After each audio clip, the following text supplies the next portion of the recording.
Bonjour. La semaine dernière, je vous ai parlé d'un texte qui a transformé ma vie, qui m'a bouleversé, qui m'a aidé à prendre des décisions au cours de toutes ces années où j'étais vraiment dans cet apostolat de mettre en place des petites cellules paroissiales d'évangélisation à laquelle j'ai consacré ma vie en 2009. Alors, au temps du Grand Séminaire de Montréal, quand j'étudiais pour devenir prêtre, ce texte m'a été donné. C'est un texte qui, selon moi, nous dit le caractère essentiel de ce que doit être l'Église. Il est bon de savoir ce qui est l'essentiel. Et là, ça nous empêche de nous éparpiller dans toutes sortes de directions. Alors, ce texte-là m'a permis de m'orienter davantage, de mettre des balises à mon ministère et de consolider mon ministère à travers les années. Et je reviens constamment sur ce texte-là pour bien comprendre en quoi consiste mon appel. Alors, ce texte-là m'a été donné. J'ai vu une grande lumière, mais je ne comprenais pas ce que j'y avais vu. Alors, on voit, mais on ne comprend pas nécessairement. C'est ce qu'on appelle de l'intuition, une grande intuition. Alors, l'Esprit Saint m'a mis face à ce texte-là et j'ai travaillé, j'ai creusé pour essayer de comprendre ce texte-là et l'appliquer à ma propre vie. Ce qui fait qu'aujourd'hui, alors, je consacre ma vie dans l'évangélisation. Alors, actuellement, je suis à Joliette parce qu'à cause de la pandémie, alors, l'abbé Nicolas a accepté de m'accueillir chez lui. Mais j'ai un ministère universel. Alors, j'ai fait de l'apostolat en France pour mettre en place l'école Saint-André, pour soutenir vraiment la mise en place, la consolidation des cellules paroissiales d'évangélisation. Bref, d'être un ministère, un apôtre à la manière de Paul. Bon, je ne suis pas Paul, mais j'essaie de m'inspirer de Paul pour mettre en place cette Église missionnaire à laquelle le Christ a donné très clairement la mission. C'est celle de vraiment de former des disciples dans le monde entier. Aller de toutes les nations, faites des disciples. Bon. Alors, ce texte, Acte 20, 7 à 12, c'est un texte qui m'interpelle particulièrement parce qu'il y a une dimension très eucharistique. Or, c'est le seul texte dans le Nouveau Testament où on voit un apôtre présider une Eucharistie. Alors, le matin même, avant de rencontrer ce texte-là, j'avais lu un commentaire du Père Grelot disant vraiment que ce texte-là nous montrait un apôtre présider une Eucharistie. Et si on regarde le texte verset par verset, on voit bien que l'Eucharistie vraiment est au cœur de ce texte-là. Que l'Eucharistie donne la vie,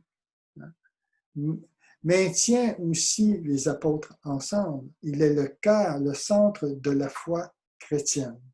Alors je vais commencer par lire le premier verset de ce texte, Acte 20, 7 à 12. Et vous allez comprendre un peu plus ce que je veux dire par être Église. Probablement que je n'aurai pas tout le temps pour le raconter durant cet entretien, mais je continuerai dans les semaines suivantes pour approfondir avec vous ce texte-là. Et peut-être que ce texte-là pourra vous donner des lumières dans votre propre apostolat. Alors, il est dit dans le verset 7, le premier jour de la semaine, nous étions réunis pour rompre le pain. Le premier jour de la semaine, le jour du Seigneur, le dimanche.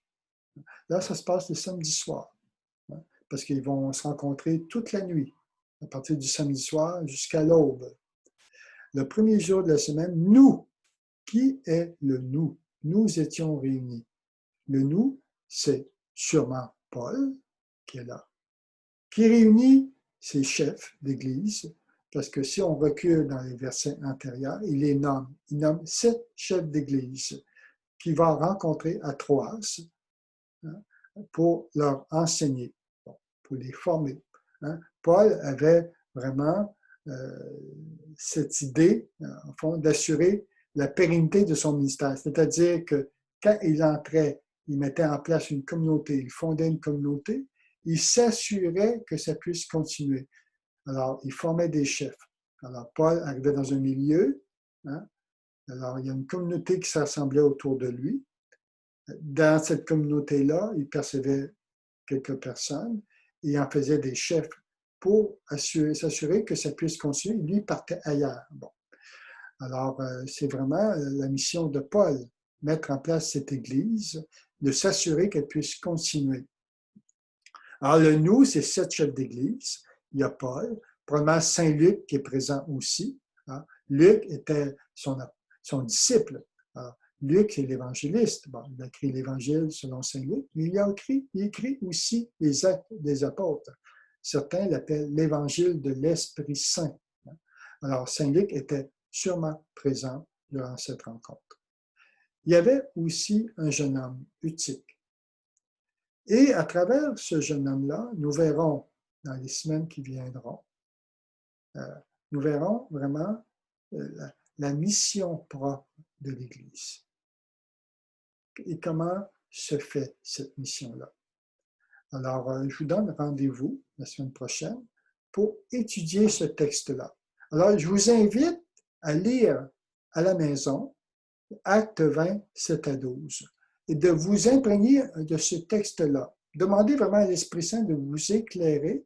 Et là, moi, je vais continuer vraiment à vous expliquer ce que je retiens de ce texte-là pour moi dans ma vie, quelle interprétation je peux en faire et comment ce texte-là m'a aidé et m'a fortifié dans la mission que Dieu m'a donnée. Au plaisir de se revoir.